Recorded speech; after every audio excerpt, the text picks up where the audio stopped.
Paano ang mahal na Reyna at mahal na Ari pinapahanap na si Dwarfina sa buong kaharian? Elvin, nasa si Dwarfina? Ang alam ko po, nasa kwarto niya. Nakabalik na pala si Dwarfina. Ngayon kailangan ko pang kaibiganin niyang karibal ko. Kasi yun ang sabi ng inang ko. Eh, paano mo nakausap yung inang mo? Nakahanap ako ng daan papunta sa kagubatan ng kadiliman. Malapit na silang bumalik. At pag nangyari yun, ako ang magiging prinsesa ng kaharian. Nakumbinsi ko sila na pagod si Dwarfina at ayaw magpaistorbo. Pero kailangan pa rin nahanapin si Dwarfina. Dwarfina, saan ka ba? Baka kung anong mangyayari sa kanya. Bakit ganun? Parang kilala ko yung bata dun sa larawan. Ano ba itong naalala ko? Totoo bang nangyari to? Panaginip lang. Dwarfina? Dwarfina?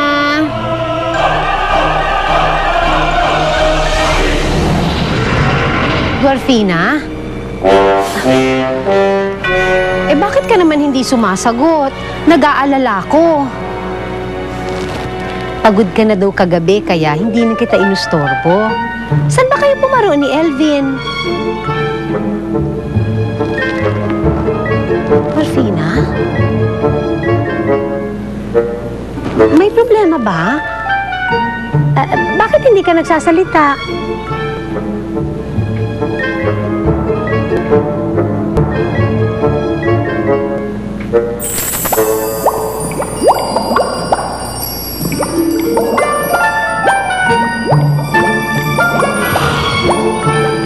Bigla attack ko ito.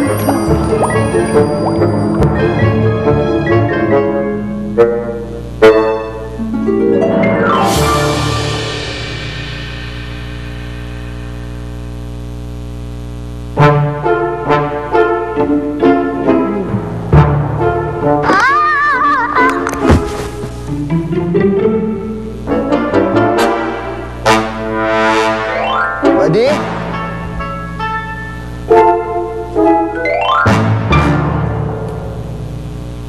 Adi! Saan ka na ba, Dwarfina?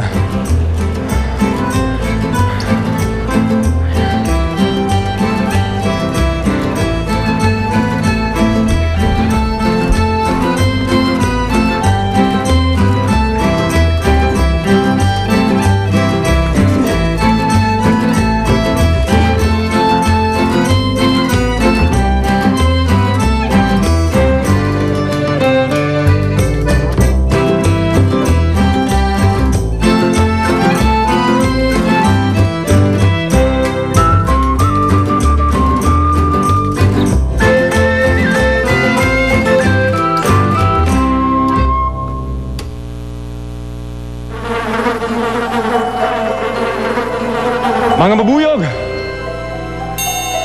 Kailangan ko ng tulong nyo.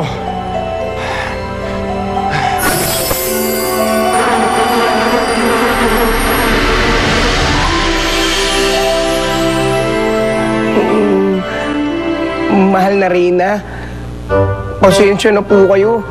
Kaya ko lang naman po nagawa yun para hindi po mapahamak si Dwarfini.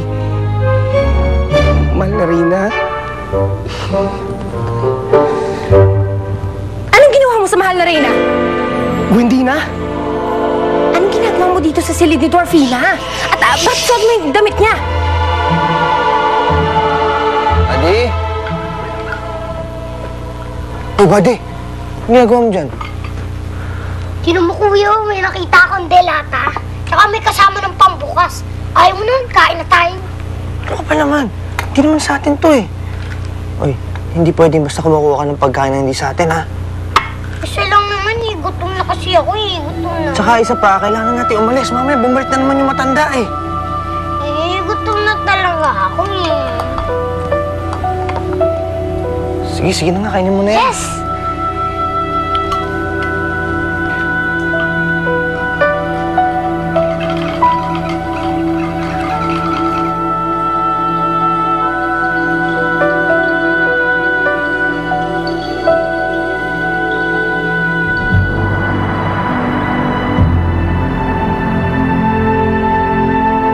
Ano yan? Ba't ka nag-iwan ng pera dyan, kuya?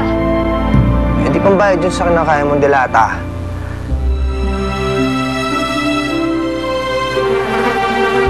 Ano yun?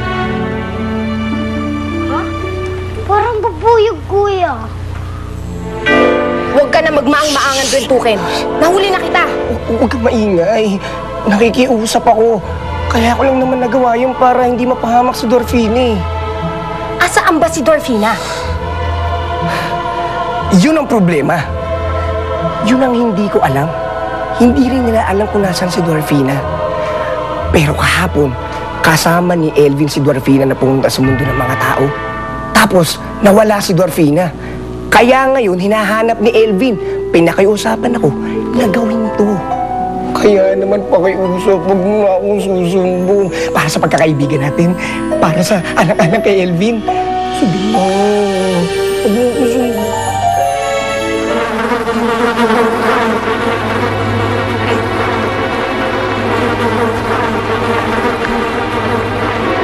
Ay, buddy, wag! Hindi! Dorfina! Kala ko hindi na kita makikita.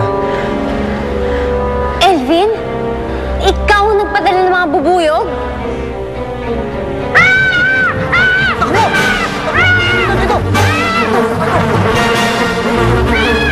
Gabi pa kita hinahanap eh. Halika na! Umayin na tayo! Hindi! Teka lang! Kailangan natin tulungan si Lyndon tsaka si Buddy! Tawagin mo yung mga bubuyog mo! Halika na! Tawagin mo yung mga bubuyog mo! Tapos uwi na tayo. Inikas mo na muna si Buddy tsaka si Lyndon!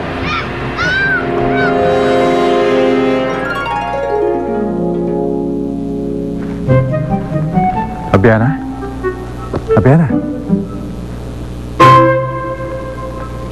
Abiana? Bakit dito natutulog? Hindi ko alam. Basta ang huling naalala ko, pinuntahan ko si Dorfina. Tapos nakatulog ako. Nakausap mo siya? Kumusta ang pakiramdam niya? Maayos ba siya? Hindi ko alam eh. Hindi ko maalala.